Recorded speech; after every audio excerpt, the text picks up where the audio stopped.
আমাদের দেশনেত্রী বেগম খালেদা জিয়া, যে মানুষটির উপরে বিগত সরকারের আমলে গ্রেপ্তার, নির্যাতন, মিথ্যা মামলা চলেছে, অথচ এই মানুষটি, চিন্তা করুন, এই মানুষটি আজ বাংলার প্রতিটি ঘরে ঘরে প্রার্থনার মধ্যে, প্রতিটি মানুষের প্রার্থনার মধ্যে যেই নাম, সেটি হচ্ছে আমাদের দেশনেত্রী বেগম খালেদা জিয়া। এই মানুষটাকে বন্দি করে রেখেছিল ঠিকই বিগত সরকার, কিন্তু বন্দি করতে পারেনি তার সাহসকে।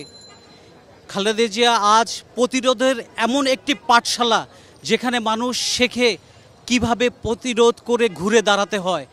সেই নাম, সেই মমতাময়ী মাকে মনের টানে সেই মাটিকে আমি প্রতিদিনই আসি।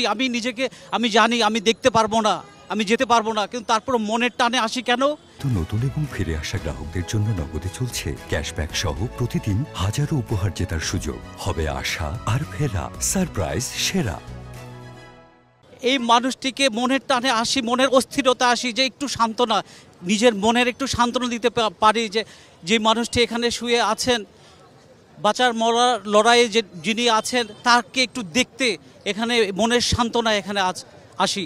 তো আমি সুপ্রিম কোর্টের একজন লয়ার, কিন্তু ওখানে আমি মন বসাতে পারি না। আমার মন পড়ে থাকে আমার মমতাময়ী মা বেগম খালেদা জিয়ার এখানে। এই টানে আমি রেগুলার আসি, একটু আসলেও মনের একটু স্যাটিসফ্যাকশন। হ্যাঁ, আমি তার কাছে, তার পাশে আমি আছি, আমি আল্লাহর কাছে প্রার্থনা করতে পারি। আর আমি সবার কাছে আমি দোয়া চাই যে সবাই তার জন্য দোয়া করুক। এটা কজন মানুষের ভাগ্যে জোটে, যে সারা বাংলাদেশের মানুষ তার জন্য দোয়া করছে। এটা চরম ভাগ্যের, একটা সৌভাগ্যের ব্যাপার বলে আমি মনে করি।